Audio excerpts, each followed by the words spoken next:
Noong panahon ng Sengoku era sa Japan, isang makapangyarihang Panginoon ng Lupain, si Daigo Keijimitsu, ay desperadong nais ng kapangyarihan at kasaganaan para sa kanyang bayan. Kaya't gumawa siya ng isang kasunduan sa 12 demonyo. Kapalit ng kasaganahan, ang katawan ng kanyang sariling anak.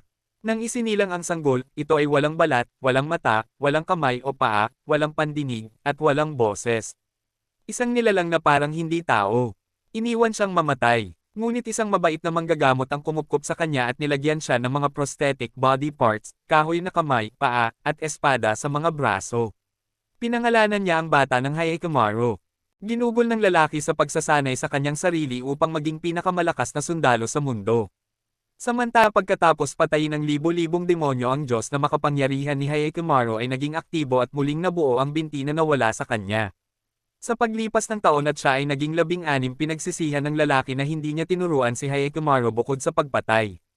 Gayunpaman ay sinubukan ni Hyakkimaru na hawakan niya ang matanda sa kanyang muka sa unang pagkakataon.